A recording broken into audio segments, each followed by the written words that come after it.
Assalamualaikum warahmatullahi wabarakatuh. Halo semuanya. Baiklah, kali ini saya akan membahas materi matematika wajib di kelas 11 yang berjudul limit fungsi. Nah, sebelum kita perdalam lagi mengenai limit fungsi, saya akan memberikan contoh dalam kehidupan sehari-hari mengenai istilah limit. Nah, perlu kita ketahui buat adik-adik semuanya, pasti di antara kita pernah mendengar atau melihat istilah limit dalam kehidupan sehari-hari. Nah, di sini saya akan memberikan contoh dalam kehidupan sehari-hari. Misalkan ketika kita membeli suatu barang atau produk, misalkan kita membeli sepatu. Nah, di situ ada batasan atau stok terbatas. Jadi, di antara 2 pasang sepatu tersebut, itu ada batasannya atau ada stok terbatasnya. Nah, itu yang bisa dikatakan dengan istilah limit.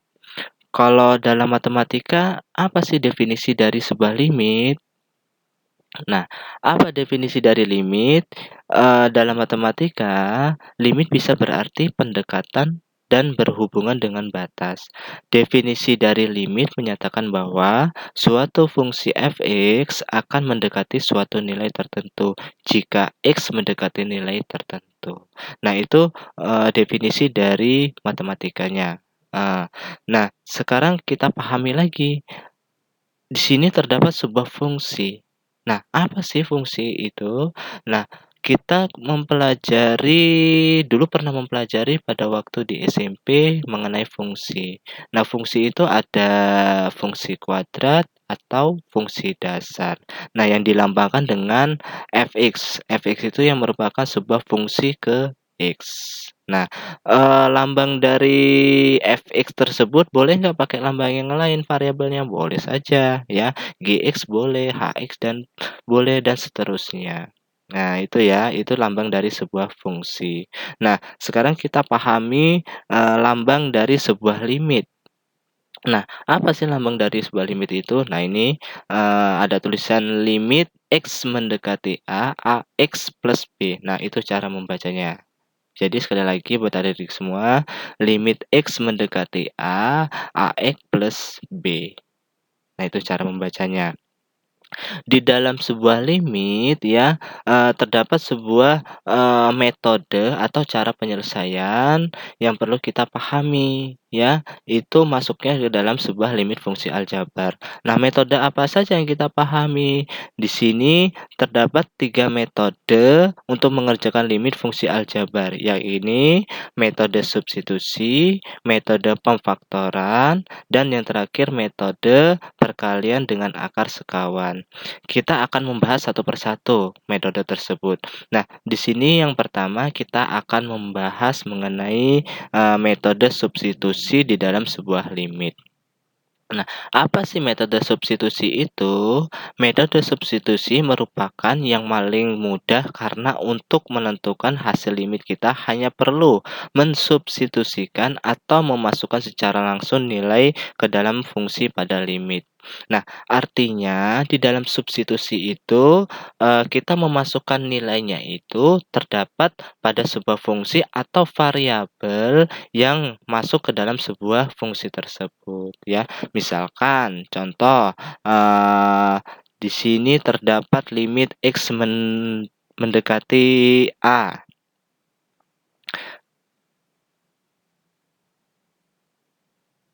ya. Nah, di sini limit x mendekati A. Nah, di sini ada fungsinya yaitu ax plus b. Nah, x yang mendekati A tersebut, A itu kita masukkan ke dalam sebuah variabel x tersebut di dalam sebuah fungsi itu. Nah, itu yang dimaksud dengan metode substitusi, ya. Selanjutnya, meskipun mudah, kita tidak dapat selalu menggunakan metode ini, terutama jika hasil substitusi memberikan nilai tak tentu. Nah, kalau nilainya itu 0/0, kita tidak bisa menggunakan metode substitusi. Nah, kita bisa menggunakan metode apa? Nah, di sini ada 3 metode, ya. Sekali lagi ada 3 metode yang perlu kita pahami, yaitu metode substitusi, metode pemfaktoran, dan metode perkalian akar sekawan.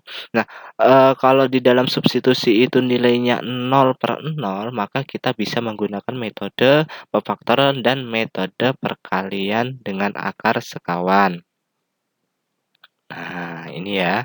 Sekali lagi, kita bisa menggunakan metode substitusi, metode pemfaktoran, dan metode, perkalian akar sekawan. Terus selanjutnya, misalkan, saya contohkan di dalam sebuah metode substitusi. Limit X mendekati 4, X pangkat 2 min 4 per X plus 2.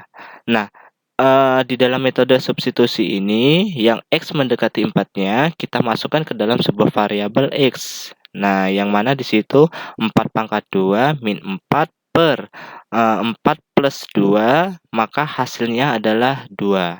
Nah, di sini nilainya bukan 0/0, maka bisa kita menggunakan metode substitusi. Nah, bagaimana kalau misalkan hasilnya 0/0? Nah, ini sebagai contoh. Kita tidak bisa mengerjakan limit berikut dengan cara substitusi karena akan menghasilkan bentuk tak tentu 0/0. Yakni, nah ini contohnya. Limit X mendekati 3, X pangkat 2 min 3X. Kalau kita masukkan, variabel X-nya itu 3 ke dalam sebuah fungsi tersebut, maka hasilnya adalah 0/0.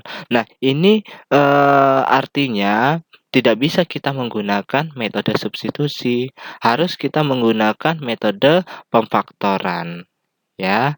Nah, oleh karena itu kita memerlukan metode lain untuk mengerjakan limit yang demikian. Kita akan melihat bahwa limit yang demikian dapat diselesaikan dengan metode pemfaktoran, ya. Sekali lagi, kalau hasilnya 0/0, maka kita tidak bisa menggunakan metode substitusi, ya.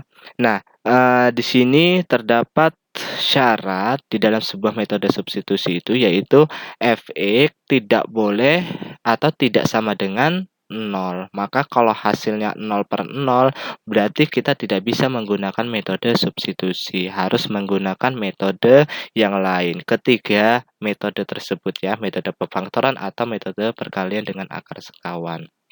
Itu ya. Nah, materi selanjutnya yaitu metode pemfaktoran ya, yang kita bahas nanti metode pemfaktoran. Jadi salah satunya, di dalam metode pemfaktoran itu nanti ada syaratnya tertentu, dan begitu juga metode perkalian akar sekawan nanti ada syaratnya